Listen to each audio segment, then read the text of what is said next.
I don't know. I think if you go back to last season, I think it might be 11-0 in the second night of back-to-backs. And I keep on saying the same thing when I'm asked this question, but I think when you win the second night of a back-to-back, it speaks to toughness, mental toughness, physical toughness, a resiliency, and not to give in to the readily available excuse of, we played Boston at 8 o'clock last night. We didn't have Nikola and Aaron. We played hard. And we never buy into that. And you have to give our players all the credit in the world because our starters set the tone. The guys on the bench came in ready to play. And as a micro goal in this league, you never want to lose 2 in a row. I mean, it's really want to make sure you don't have extended losing streaks. And that was a big game. You asked the question pregame, how important is this? Because we tied up the head-to-head. It's a Western Conference win. It's a win at our home. And our guys were outstanding. The defense was terrific. And obviously Russ had a great game. Jamal. You look at the whole starting lineup. And then off the bench, Julian and Peyton, Dario. Those guys were all keys to getting this win. So happy, and we'll get some rest tomorrow and get ready for Brooklyn. Michael, I know you said Russ's family and his people were kind of out of harm's way pregame, but just how impressive is it to get that kind of performance from him, given just everything that's going on in his home? Yeah, I mean, it speaks to him just being a pro's pro, a vet, experienced, and, I don't know if you guys notice, because Russ always plays hard as hell. I think he plays a little bit harder against the Clippers. And the game matters just a little bit more. He hates to lose. And, sometimes he's a guy that literally, like you always hear it, but he imposes his will on the game. You know what I mean? He really does. It's incredible to watch. The things that he does, the aggression, the attack mindset. 19, 8, and 6 tonight. And what he's doing as a 17-year vet is just incredible. CB had good moments. Michael Porter was super efficient tonight. DeAndre Jordan stepping in, battling Zubats, getting us 12 and 9. He had a hell of a pass, and he's doing this to the bench like he's a playmaker. But good team win. And, you feel good when you're able to have wins like this because it seems like we've had so many games that have gone down to the wire. And so to get a game like this was rewarding. Michael, tonight and last night, Julian, just 2 great games from him. What are you seeing from him these past 2 games that he's been able to perform like that? I would just say confidence and aggression. I grabbed him during the game last night. I'm running plays for him, and he came off of a screen, he caught the ball, and he didn't even look at the rim. His head was down. I said, every time I draw a play up for you or you come off of a pin down, your eyes have to be on the rim. I want you shooting the ball. I'm on him more about not shooting it than I am shooting the ball. So we need him to be aggressive. But as you mentioned, 16 points, 5 of 10 from the field, 4 of 8 from 3. And what you love about Julian is he's not just a one-trick pony. He can shoot the 3. He's got deep range, but he has the ability to get downhill. He has the ability to finish as well as make plays for his teammates. And again, I thought Peyton, Dario, I have to give him a lot of credit. We're all real positives for our bench tonight.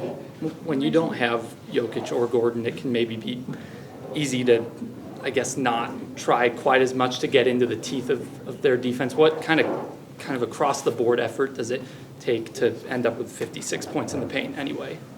Well, to your point, I think part of that is having 29 in transition. And that's predicated off the defense and the defensive rebounding. We did a good job rebounding tonight.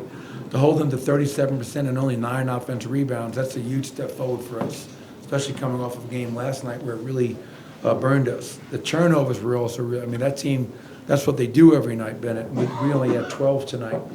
But if you can get stops and get runouts and attack them before they get set, you don't want to play that team in the half court for 48 minutes. They're just too good defensively.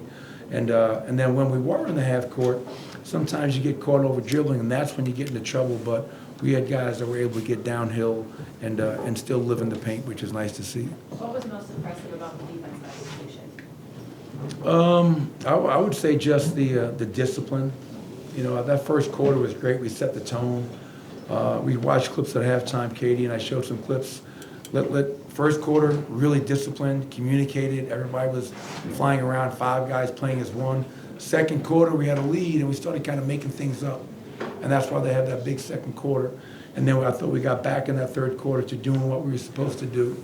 So what stood out to me was just the the buy-in and commitment and the discipline throughout. Michael, that play where the Clippers were shooting a free throw, Russ comes from the three-point line, gets the offensive rebound, they call it lane violation, and then he just, again, gets the offensive rebound. What do you just think of that sequence from him? Well, as I mentioned earlier, this game means a little bit more to him because of who we're playing. But again, like Russell Westbrook is just relentless in everything he does. And so whether it's a free throw, I got one on you, oh, it's the very next one, and he gets another one with Zubac's out there. It just speaks to his relentless attack mindset. And the guy will never, ever, ever take a backward step in his life. And I love that about him. Last one, Scott. The outstanding sideline reporter tonight brought up this point. Who might that be? Well, yes, tonight. Is Dempsey here? Yeah. But you don't want to play without Nikola Jokić. I mean, that's just the kind of player he is and how good he is. But it just seems like you've seen some growth from guys that come off the bench or whatever they're doing. It just seemed there was a growing period over the last two nights between guys that mostly come off and play bench. Do you see that? Do you feel that? Yeah, I mean, obviously, Nikola missed that 3-game road trip earlier in the season. We went 1-2, New Orleans, Memphis. And then obviously, he's sick. I hope he's feeling better. But one thing about us, and I think you know this from being around us for the last 10 years, whether it's Nikola, whether it's Jamal, whether it's whoever, like, we don't spend a whole lot of time worrying about who's out because we got to worry about the guys that are able to play. And coming up with a game plan offensively and defensively that's going to give us a chance to go out there and win. We prepare to win every night. We expect to win every night. And when you don't, like I said last night, there's no moral victories.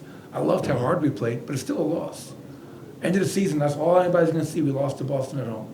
And so for us to go out there tonight and to play as well as we played over a 48-minute stretch against a team, as I reminded our players before we came out, we're 20-15, they're 20-16.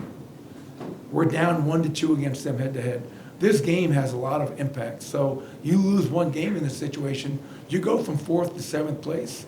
And our guys understood that, and we found a way. And I'm proud of our guys for doing so. Thank you.